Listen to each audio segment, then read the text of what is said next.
स्मृतियों के आंगन में जब कोई मिल जाता है, स्मृतियों के आंगन में जब कोई मिल जाता है, अपनापन आकर के यूं ही उसको यूं ही मन तब खिल जाता है, यूं ही मन तब खिल जाता है।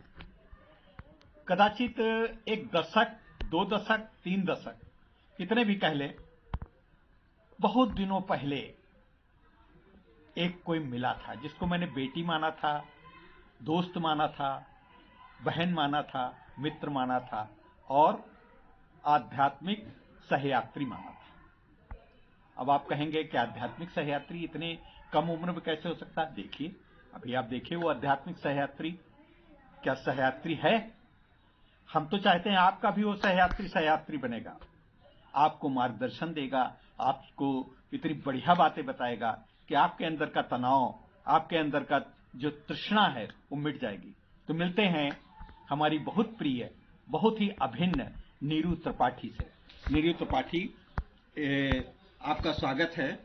मैं आज आपसे मिलकर के अपने को बहुत ही सुखद महसूस कर रहा हूँ, अच्छा महसूस कर रहा हूँ। ये हम लोगों का ऐसा नहीं लगता है कि बहुत दिनों के बाद मिले, हमको तो लगता है कि मैं रोज आपसे मिलता रहूं। लगेगा ही नहीं। ऐसा क्यों होता है? ये इसलिए नहीं लगेगा कि जब आपकी अंतरात्मा मेरी अंतरात्मा से मिल गई है। आपको याद होगा, आज आप मुझे नीरू त्रिपाठी कह रहे हैं, वैसे मैं नीरू चतुर्वेदी हो गई हूँ। ठीक है। आपको याद होगा जब हम बैठते थे तो मेरी अवस्था उस समय तरुणाई वाली थी, लेकिन जब हम बैठते थे तो बहुत अच्छी तरह आपका याद होगा कि समय ठहर जाता था। हम काल के वशीभूत होकर के नहीं मिले थे, हम परिस्थितियों के वशीभूत होकर नहीं मिले थे, हम सहज रूप में मिले थे। लेकिन काल के सापेक्ष जो हम लोगों का जो जीवन संघर्ष है वो भी चलता रहा, उसके समाधान भी होते रहे। वो देखिए, आप कोशिश करें तो वो आपका बिल्कुल अलग, जैसे कोई आप ग्रंथ पढ़ते हैं या कोई उपन्यास पढ़ते हैं तो उसमें परिच्छेद होते है ना, भाग होते हैं, कथानक तो एक ही होता है। ये कथानक के अनुच्छेद है, ये कथानक के अनुच्छेद, और इन अनुच्छेदों में हमको अतीत और वर्तमान में जब सामंजस्य बनाना हो तो हमें आगे हमारा भविष्य कैसा होगा, इसको कैसे हम निर्धारित करें? इसको हम निर्धारित करने के लिए सब एक छोटा सा रास्ता है। देखिए, बहुत सहज है, बहुत सहज है। हम भटकते हैं, पहले तो हमें अपने अंदर की भटकन को रोकना है। मान लिया, अब मैं आपसे एक छोटी सी बात पूछती हूँ, आपको कोई चीज बहुत अच्छी लगती है, आपको अपना बचपना भी याद होगा, बचपने का कोई ना कोई दृश्य आपके मानस पटल पर अंकित है, चाहे वो कंचे खेलना हो, चाहे कोई दिन ऐसा हो कि जब आप अपने खेत में टहले हो, या कोई दिन ऐसा हो जो आपको कुछ ऐसा दिखा है जिसको आपने बहुत पसंद किया हो, तो वो आपके अवचेतन मन में बैठ गया और उसकी स्मृतियां अपनी झलक दिखाती रहती, वो स्थायी हो गया।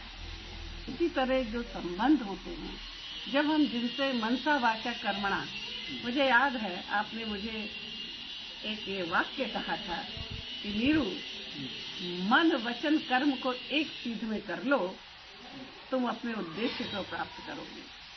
वो आपकी कही हुई बहुत सी बातें मेरे जहन में, मेरे मन मस्तिष्क में, और ये भी हो सकता था, अभी आपने बड़ा अच्छा रिश्ता दिया है मुझे, आध्यात्मिक सहयात्री।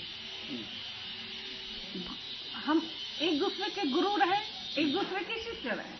क्या बात है। तो ये जो गुरु शिष्य की परंपरा हमारे अंदर जीवित रही, इसी ने हमको तरोताजा रखा हुआ है। क्या बात है। अच्छा, इस तरोताजेपन में कभी कभी ऐसा नहीं लगता है कि हमारा जो पुरातन है वो नवीनता को ढकने का प्रयास कर रहा है? नहीं नहीं नहीं, ये आपको चुनना पड़ेगा। यहाँ आप दंडाधिकारी बनिए, हर व्यक्ति के अंदर एक चोर है और हर व्यक्ति के अंदर एक जज बैठा हुआ है। अब ये आपकी आत्मा पर, आपके विवेक पर निर्भर करता है वो दंडाधिकारी का कार्य क्या है?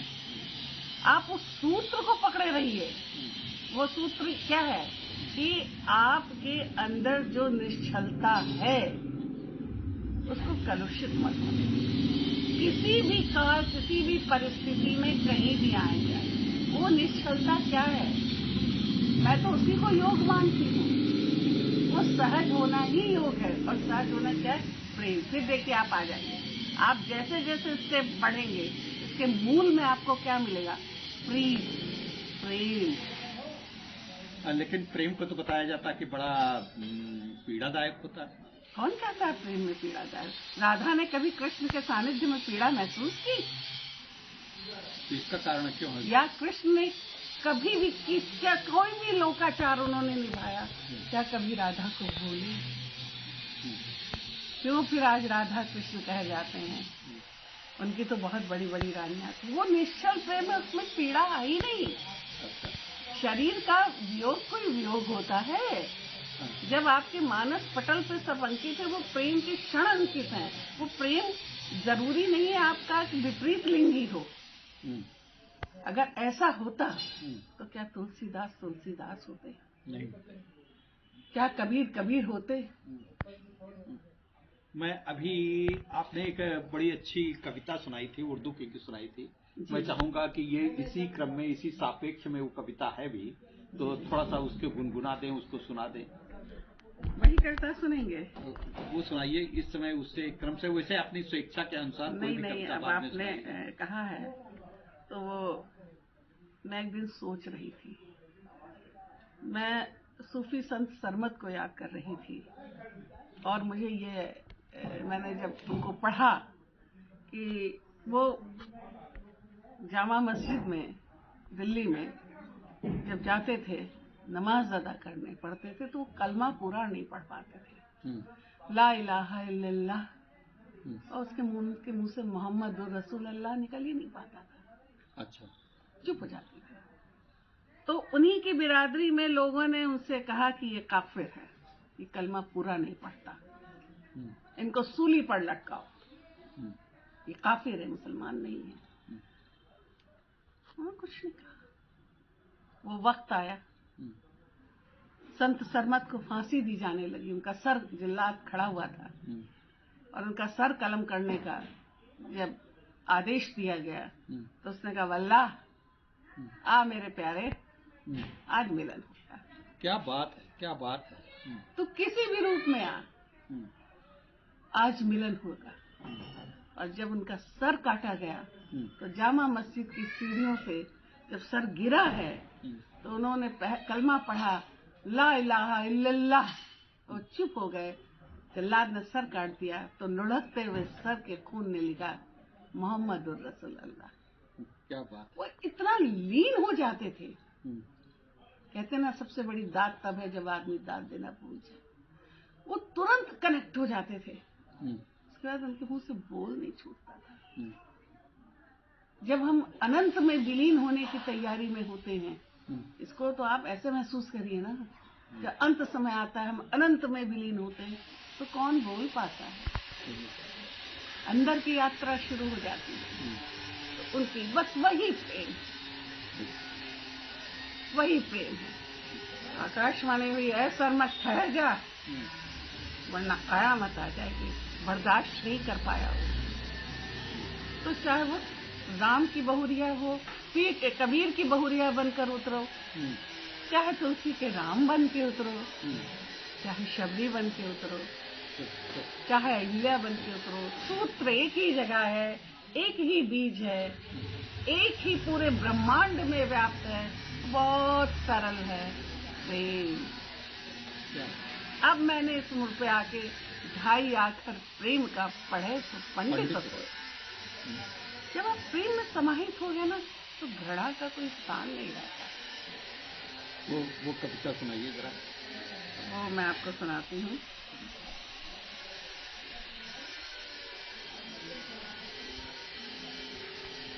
इश्क रूह में बसता है तो इबादत होती है। इश्क रूह में बसता है तो इबादत होती है। इश्क जब जिस्म में उतरता है तो कयामत होती है। इश्क उम्र ताजा रहता है। अभी आपने ये बात कही ना कि दशक बीत गए, हम लोगों में आपस में वार्तालाप नहीं हुआ, कौन कहाँ है ये भी नहीं पता लगा। आपने मुझे अंतिम अवस्था मतलब प्रौढ़ावस्था से गुजर रही हूँ, फिर क्या है आज आपसे मिलते ही इतना प्रेम उमड़ आया। क्या है? क्या किसी ने किसी से पूछा तुम कौन हो? या आपने मुझसे पूछा तुम्हारी हैसियत क्या है? या मैंने आपसे पूछा? हमारी आंखों में क्या आया? ये कैसा रिश्ता है? यही प्रेम है। और यही अगर आदमी सीख जाए तो आपको पता 90% प्रॉब्लम सॉल्व। अगर आप ये जान लें कि ये जितना समय है इसको आप प्रेम से व्यतीत करें, लेकिन इसके लिए भैया बड़ा योग साधना पड़ता है। इश्क जब जिस्म में उतरता है तो कयामत होती है। रूह का इश्क ताउम्र ताजा रहता है, जिस्म का इश्क बेमौत मरा करता है। देखिए ना, जहाँ जहाँ कहीं ये हुआ वहाँ क्या हुआ? विनाश हुआ। तो जिस्म तो है पर रूह में समाया। क्या बात! साकार से निराकार। हम क्यों मंदिर में पूजा करते हैं? हम भगवान राम की छवि को क्यों देखते रहते हैं? हम कृष्ण का बाल रूप क्यों निहारते रहते हैं?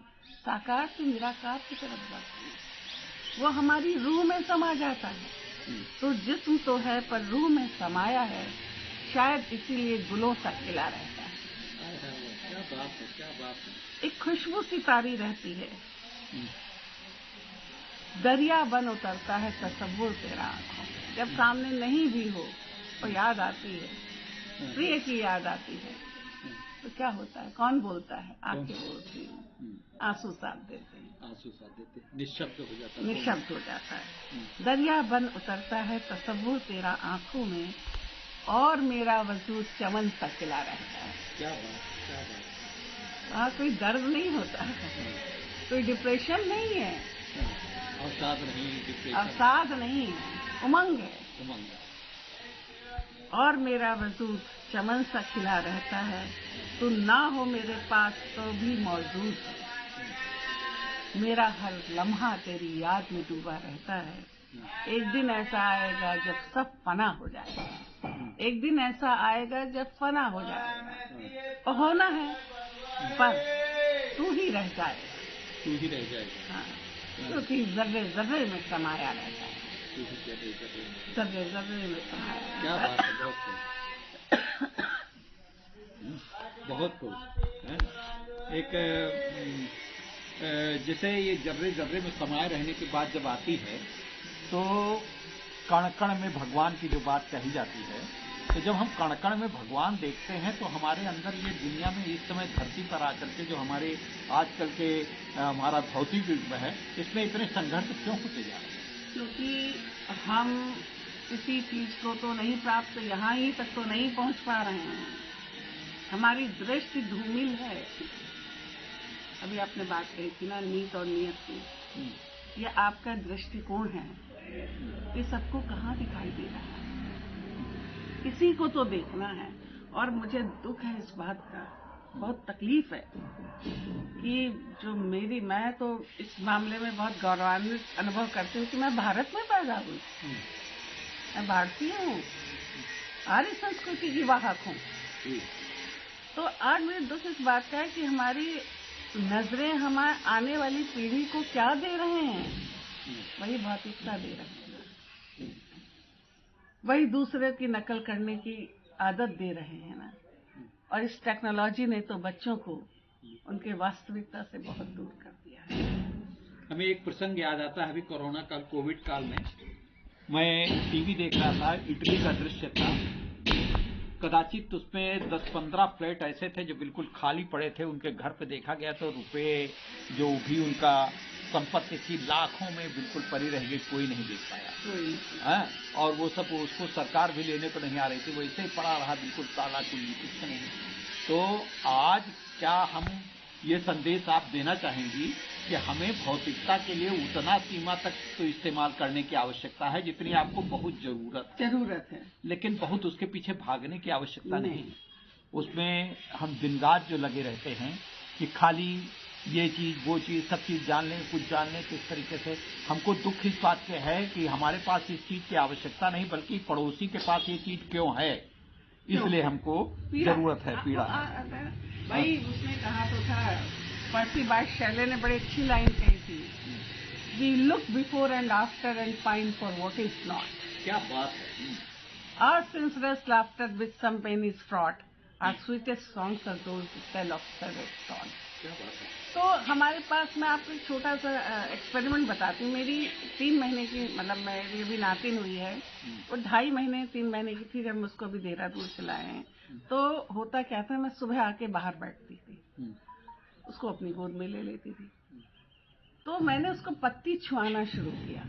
ये वो यहाँ आती थी, इन सबको उसकी उंगलियों से मैंने ये छुआना शुरू किया, और फिर मैंने ये देखा कि 15-20 दिन बीते होंगे, उसके अंदर एक ललक जागी। पत्ती वो उसी समय उठती थी और वो शोर मचाती थी, और जब उसको जैसे लेके इन पेड़ पौधों के पास आ जाओ, वो उसको लपकती थी, छूती थी, मुस्कुराती थी, लेकिन कभी मुंह में नहीं डालती। क्या बात। उसने इन सबको छूना सीख लिया। मेरा केवल यही था कि प्रकृति के नजदीक रहे, प्रकृति को महसूस करे, स्पंदन महसूस करे, और उसने ये सीख लिया। वो ये पेड़ फूल बहुत खुश होती है, प्रकृति से उसका सानिध्य करा दिया। जो बच्चा नवजात शिशु है उसको प्रकृति से सानिध्य होगा। उसको कभी मोबाइल उसने नहीं किया, वो खिलौने भी नहीं छूती थी, बस उसको यह है कि लेके बाहर चलो, जहाँ हरा हरा हो वहाँ पे दिखाओ, वहाँ दिखाओ। अब आप बताइए, क्या हम अपने बच्चों के साथ ही नहीं कर सकते? आज बताइए, आपको याद होगा जब हम लोग पढ़ते थे तो एक किताब चला करती थी, नीति, जिसमें हमारे पूर्वजों की, हमारे पूर्वज। हाँ। अब कहाँ गई वो किताब? अब नहीं, कहीं नहीं। कहाँ? अब पढ़ाई नहीं जाती। अब पढ़ाई नहीं जाती। क्या जब 15 अगस्त और 26 जनवरी को हम लोगों के बाहें फड़कने लगती थी, 4 ही बजे से उठ के बैठ जाते थे, आज प्रभात फेरी निकलेगी, आज ये होगा। ये सब हम तो बहुत बहुत धन्यवाद अपने उन गुरुओं को देखते हैं। मैं तो म्यूनिसिपैलिटी स्कूल की पढ़ी हुई हूँ भाई, मैंने किसी कॉन्वेंट एजुकेशन नहीं ली, नगर निगम के स्कूल की पढ़ी हुई है, और मुझे अपने गुरुओं पे नाज है, जिन्होंने आज मेरे व्यक्तित्व को इस लायक बनाया कि मैं आपके सामने बैठी हूँ। क्या बात है। अच्छा, एक मुझे बड़ा आश्चर्य कल हुआ कि आपने बताया कि मैंने वो कविता लिखी थी और आपको भेजी थी, वो कविता आपने सुनाई, तो मैं उस लोक को स्मरण नहीं कर पा रहा हूँ, आज उसको वीडियो में कैद कर लेना चाहता हूँ आपके मुंह से। आपकी, मैं अपनी कविता तो नहीं मानता, वो आपकी ही कविता है। बहुत सुंदर कविता थी, और मैंने उस समय जो उसका भाव समझा, और उस कविता की सार्थकता मुझे तब लगी जब मैंने सूर्य टेम्पल देखा, उड़ीसा का कोणार्क का सूर्य मंदिर देखा, और मुझे फटाक से फिर पंक्तियां याद हो पाई कि संगीत केवल तबला, मंजीरा, हारमोनियम नहीं है, संगीत छेनी में है, संगीत हथौड़ी में है, संगीत उन मूर्तियों में है। मैं तो आपकी बहुत बहुत शुक्रगुजार हूँ कि आपने मेरे अंदर लालित्य का संचार किया। मैंने पत्थरों में भी संगीत ढूंढा, और वो बड़ी सुंदर कविता है कि पाषाण प्रतिमा का अनहद आप्लावित नाद। आप शब्द देखिए, क्यों आपको कोई मूर्ति पसंद आती है? अनहद, अनहद होना, पाषाण प्रतिमा का अनहद आप्लावित नाद।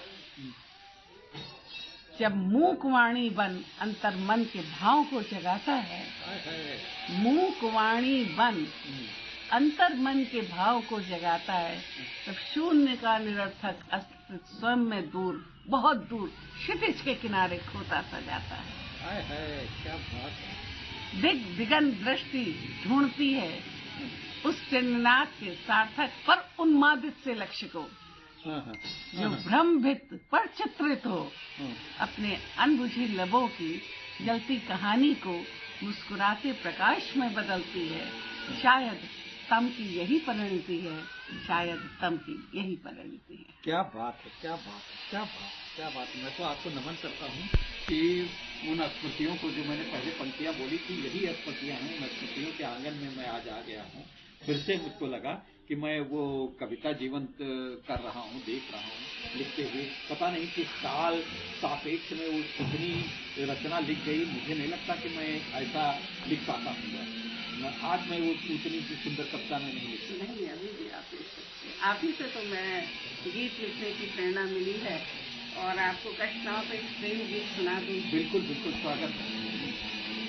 एक मेरी किताब मैं आपको दूंगा, लाना भूल गया, अंजुरी भर स्पंदन मेरी किताब छपी है। अच्छा अच्छा अच्छा। उसका नाम है पर लिखी गीत नव सिंगार का हम, रेती के तट पर लिखोगे, सिंधु में बह जाएगा। क्या बात है। आओ पत्थर पर लिखे, मौन की कारा में दम घुटती हैं वेदनाएं, मौन की कारा में दम घुटती हैं वेदनाएं, चाह के सीने में चुभती कंटकों सी वर्जनाएं, आओ अधरों पर। क्या बात है, क्या बात। आओ अधरों पर लिखें प्रीत का अनुराग हम, क्या बात है। अश्रु बिंदु पर लिखोगे, नैनों से बह जाएगा। आओ पत्थर पर लिखें। बहुत बढ़िया।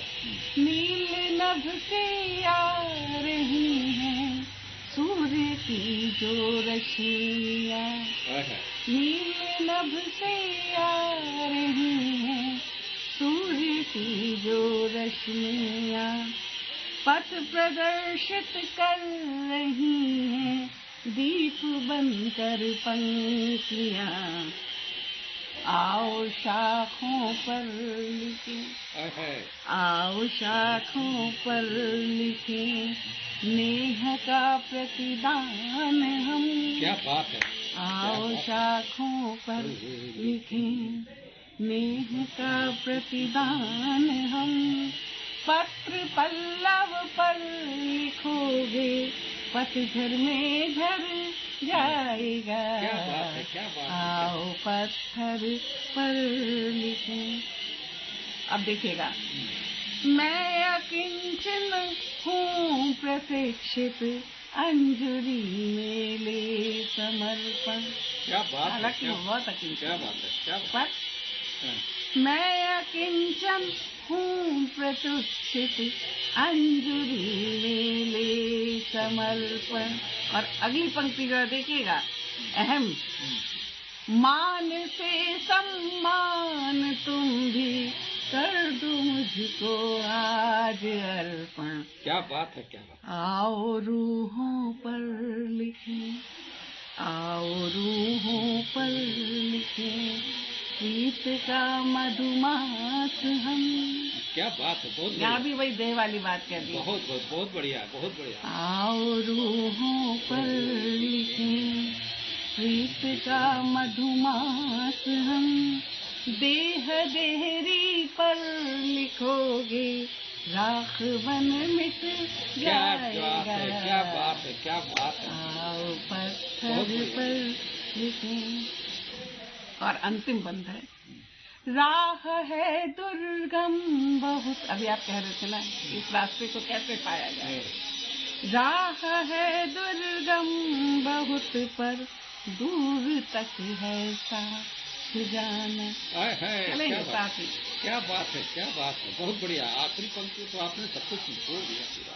राह दुर्गम है बहुत पर दूर तक है साथ जाना, पीर को सांसों में जीकर रीत अंतिम है निभाना।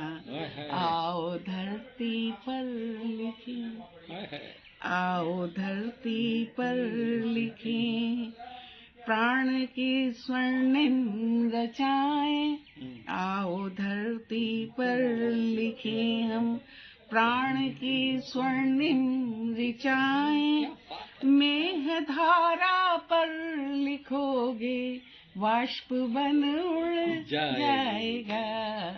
वाह, बहुत बहुत बहुत बहुत बहुत बहुत बहुत बहुत बढ़िया नीरू जी। ये जो प्रेम का कथन जो आपने लिखा है, नेह धारा बन वाष्प पे उड़ने न पाए, ऐसा हमको संदेश चाहिए आपकी तरफ से इस युग को, इस सृष्टि को, और हमारे जो सुधी दर्शक हैं उनको, कि आप व्यक्ति को अति आदर्शमय होकर के न चल सके तो ठीक है, कोई बात नहीं, हम किसी से आदर्श की कल्पना नहीं करते, लेकिन नीरू जी का जो ये कहना है कि हमें तनावों से रहित, हमें मतभेदों से रहित होकर के, हमें सान्निध्य पूर्वक, हमें प्रेम जो अभी बात कर रही थी नीरू जी, तो उस प्रेम, ये 2.5 अक्षर प्रेम है, अगर हम प्रेम हर एक से प्रेम करें, पत्नी से प्रेम करें, पति से प्रेम करें, वो तो एक प्रेम है, वो शाश्वत प्रेम है, लेकिन अपने बच्चों से, अपने पड़ोसी से, अपने आने वाले कल से, अपने बीते हुए कल को भी याद करते हुए आने वाले कल को हम और प्रांजल करते हुए आगे बढ़ें।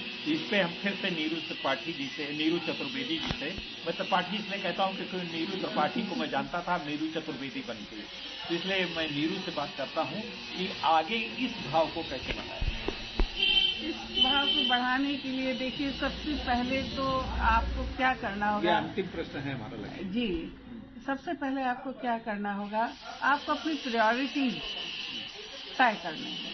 देखिए, ये दुनिया में अगर हम जन्म और मृत्यु 2 चीजें अटल हैं, इनके बीच के जो दिन हैं वही तो जिंदगी है। क्या बात, दोनों फिक्स हैं। अब वो मतलब जन्म होना है तो मृत्यु तक पहुंचना ही पहुंचना है, और जब मृत्यु तक पहुंचना ही पहुंचना है, उसको हम रोक नहीं सकते, तो आवश्यकता से अधिक कमाने की क्या आवश्यकता है ना? क्या चीज हमको पार ले जाएगी? वो आपका सानिध्य, आपका प्रेम, आपकी इच्छाएं, आपकी नियत, आपकी नीत, बस वही तो याद रह जाएगा। मैंने आपसे कुछ छीन के हासिल भी कर लिया, या आपको दबा के मैंने कुछ हासिल भी कर लिया, उससे क्या फायदा हुआ? कोई फायदा हुआ? नहीं हुआ। लेकिन हमें क्या करना, हमें अपनी संस्कृति को, जो हमारी संस्कृति है, उसको हमें उन्नत करना है। आप बताइए, अगर ये ना होता, आज ऋषि मुनियों की ऋचाएं ना होती, आज भोजपत्र ना होता, तो आज हम सभ्य होते नहीं। मतलब हम मानवीय नीति शास्त्र नैतिकताओं का जो आधार है वो ऋषियों के ये ऋषपत्र हैं। वह ऋषपत्र हैं। आप ये बताइए, वो जंगलों में रहते थे, दिन भर जड़ी बूटियां छान करते थे, कितने बड़े डॉक्टर थे, जीवक, पतंजलि। कोई वहाँ प्रयोगशालाएं नहीं, कोई प्रयोगशाला नहीं थी, वो भी अपना पेट भर सकते थे। वो भी जितना उद्यम उन्होंने जंगलों में जड़ी बूटी ढूंढने में और लोगों की पीड़ा हरने में लगाया, और इसमें लगाया, रात दिन रसायनों का निर्माण किया, उन्हें क्या जरूरत थी भाई? हम वही आदिम युग में रहते। तो ये था मित्रों, हमारे दिव्यांगम यूट्यूब के दर्शकों, आपने देखा कितनी बौद्धिक और कितना दार्शनिक चिंतन है हमारी नीरू चतुर्वेदी जी ने, और हम सबको अपने तनावों को भूल करके आगे बढ़ने के लिए एक ही माध्यम को चुनना होगा, और वो माध्यम है सिर्फ और सिर्फ प्रेम। तो मित्रों, हम सोचते हैं कि आप लोग भी प्रेम से रहेंगे, प्रेम से मिलेंगे, प्रेम से बात करेंगे और प्रेम से एक दूसरे को अपनाएंगे। नमस्कार, फिर मिलते हैं किसी नए व्यक्तित्व के साथ अगले संडे को, अगले रविवार।